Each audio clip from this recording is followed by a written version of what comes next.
A wizard is never late, Frodo Baggins. Nor is he early.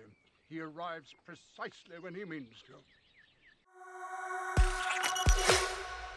What's up, everyone? Anthony here, 6 Scale Mafia. Today I'll be doing an unboxing and review of Gandalf the Grey 6 scale figure from InArt. Coming in as their second figure following their Dark Knight Joker. I'm super excited. I'm a huge Lord of the Rings fan, and I couldn't wait to get this into my collection. Speaking of the Joker, I did do a review on that as well. If you guys haven't seen it, I'll go ahead and put a link up here above for you guys if you want to check it out. Again, sorry for the delay on this review, guys. By the way, you know, I've been a little bit busy lately. I know a lot of folks were asking when I was going to do this. I've had this for a little bit here, so I do apologize for the delay. And hey, if you're new to the channel and this is your first time here, hello, and thank you for stopping by.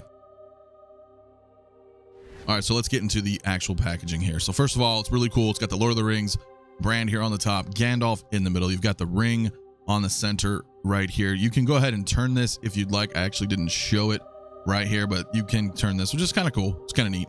The box itself is kind of a nice canvas print. I'm trying to show you a little bit of texture right here so you can see. It's got a nice texture to it. Very soft, like I said, soft canvas kind of material. Real nice box. Really appreciate it. Really appreciate the artwork.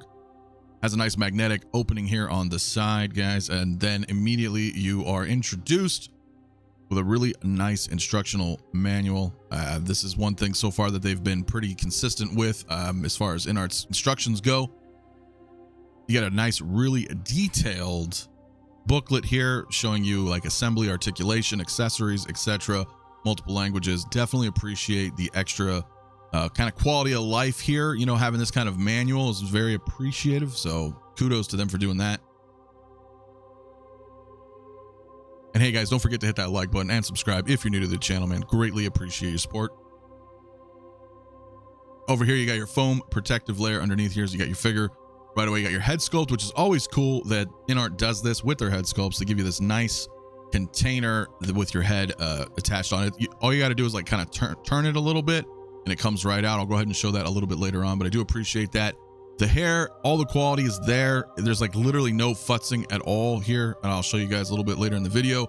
Underneath is your added accessories. Now I removed the hands and the accessories here just guys for, you know, the convenience of the review, so everything's open and out, but just for reference, this is where everything goes and comes. All right, so we got the head sculpt out of the container right now. Here it is on full display, rotating here for the Lazy Susan for you guys. You can see the whole thing 360 degrees here. Guys, this is Ian McKellen. This is Gandalf. They did such an amazing job here. As you can see, the sculpt itself, the paint apps, the eyes, the beard, the hair. I don't even know what to say. Like, everything about this is simply stunning. I mean, there's really nothing you can say. I don't even think you need to say anything. The proof is right here. All you need is your eyes to take a look. Both the hair and the beard do come pre-treated. So like I said, as soon as you pull this out of the box, it is very, very stylized already. If you want to play around with it a little bit, which we're going to do here shortly, you can with like minimal effort whatsoever. But right out the box, this thing looks fantastic. Now, in order to access the rolling eyes function in the back of the skull here, you need to go ahead and remove the back here of his hair. You can see it comes right off here. That is attached by magnets. Very easy to come right off. As you can see here, as I lift his hair, you've got your notch right here. You can rotate horizontally or vertically to go ahead and move both eyes. They are connected together. This is a pair system. I would advise being just a little careful when rolling the eyes. If it's a little stiff, just be a little careful. Afterward, you just go ahead and plop the magnets right back on the back here, and we can go ahead and get the hair fixed up.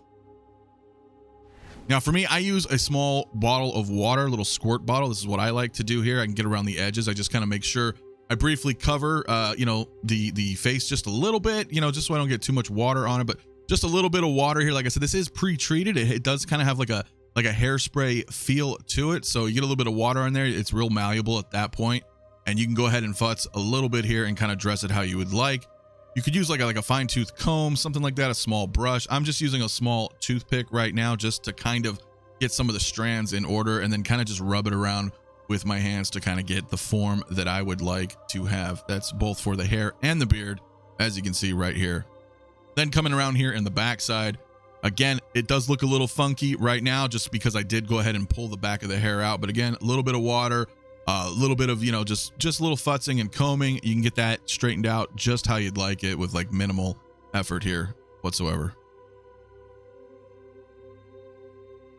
Now, placing Gandalf's hat on him, I don't think could be any easier than it is here. As you guys can tell here, all throughout his hat here, it is wired, so you can go ahead and twist any which way you want to try to just kind of get that form that you would like. I definitely appreciate the ease here. It just, so many different variations, give it a little bit more of a natural look. Like here, if you wanted to, you can have it pop up like this, no problem, it'll stay. And just kind of give it a nice little bend here, give it a nice curve, kind of make it look a little more natural here. Looks absolutely awesome. I actually love this thing. Look at that. Popping the head on the body is fairly simple. It does have these kind of keyed grooves here on the side. I'll show you. Just go ahead and lock right in, and you're good to go. Just a little twist, it locks right in, no problem. I'll show you a little just brief articulation here to see that's not falling off. Taking a look at the accessories here, he does come with quite a bit here, guys. We got both staves here, as well as his display base, sword. You've got the fireworks, moth, pipe, envelope. You've got your book, and of course, the one ring. All right, starting out here is his display base. Nice little Gandalf print here on the front. Pretty nice textured here, all throughout. Not too heavy, but kind of hefty, kind of nice. It's definitely sturdy. Got your Lord of the Rings, Gandalf here, all copyright here on the bottom. Really cool base. This is magnetic. We'll show you guys here in just a little bit later after the accessories here, how to get this all set up. And we briefly go over both of these staves here. These are basic quality, like what you would expect. It is kind of a bendable plastic of sorts. Very good quality though here. It's stiff, but it is kind of pliable. Yeah, you can bend it a little bit, but very nice quality. I appreciate that they included both staves here. Which also shout out, I gotta say, shout out to the guys over at Collecting Weekly for being so vigilant in the authenticity here for Gandalf. It is much appreciated, so kudos to those guys. The sword here is die cast. It is sharp, so be careful with that. It does have a nice groove handle here as well.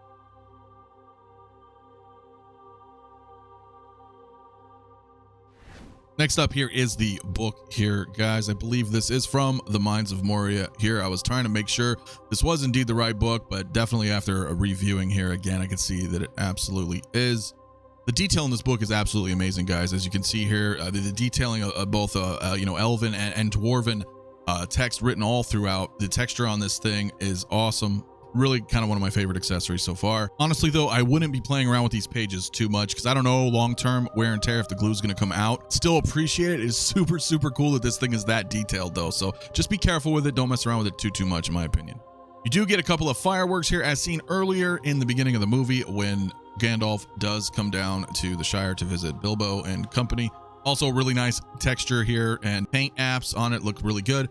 There's a little stick here that you can go ahead and slide in on the bottom if you wanted to go ahead and prop these rockets up. Typically, I don't really fuss with it, but it is there. He also comes with the moth that you see him with on top of Isengard, which is really cool. Really tiny though, real tiny. It's pretty flexible. I think you should be okay playing around with it, but it is very tiny. Same with the envelope here, where he has Frodo hide the ring within. Nice little kind of rubber stamp here on the back side here. It's just, you know, it's nice to have, you know, cool accessory to have like from the film. Not something I would particularly use, but pretty cool to have. Now we have the one ring. Guys, sorry for the jitterness here. This thing is so tiny. I'm doing my best to try to show you guys the one ring. Man, this is, I think, you know, I mean, it's the ring. It's Lord of the Rings. You got to have the ring. But yeah, it's really cool. It's very small. It does have a little bit of an inscription on it. By the way, yes, do not throw it into the fire. Guys, it is really cool though, but dude, you guys got to be real careful with this. You do not want to lose this ring. It would be a nightmare trying to find this, I'm sure. Finally, he does have Gandalf's famous pipe here. You can see that the bowl looks a little cached here already. Got a little bit of ash inside. Nice texturing, really cool pipe. He has a specific hand that he can hold this with, as you saw a little bit earlier in some of my poses. The cool thing about the pipe also is it does actually fit into the staff here. I'll show you guys right now. Just a little bit of tweaking here, as you can see. Otherwise, it slides in pretty nice, man, right there. Really cool that they added this feature. Taking a closer look here at the base again, guys, just to show you that, again, as I mentioned earlier, this is a magnetic base, similar just like the Joker that they did prior. Except this one I think is a lot better, personally, you know, because the Heath Ledger Joker, if you guys are aware, his shoes kind of had that pointed tip, whereas Gandalf is more flat-footed. I have had mine for quite a little while now. He's been standing, no problems, hasn't fallen, hasn't leaned, haven't had any issues whatsoever. So there's that. All right, guys, that's going to be it for me on this review. Honestly, guys, final thoughts. This figure is absolutely amazing. I don't really know if there's anything I would have wished they have done differently. I think this figure is absolutely amazing. My final score is going to be a 95 out of 100. Yes, that does may seem high, but I think it's well worth it. I think it's well worth it. But let me know what you guys think in the comments below, guys. Make sure to go ahead and hit that like and subscribe. I definitely appreciate everybody tuning in and definitely appreciate the support. It's a lot of work making these kind of videos, but I absolutely love doing it. So I appreciate it again, guys, and I will see you guys in the next one. Peace out.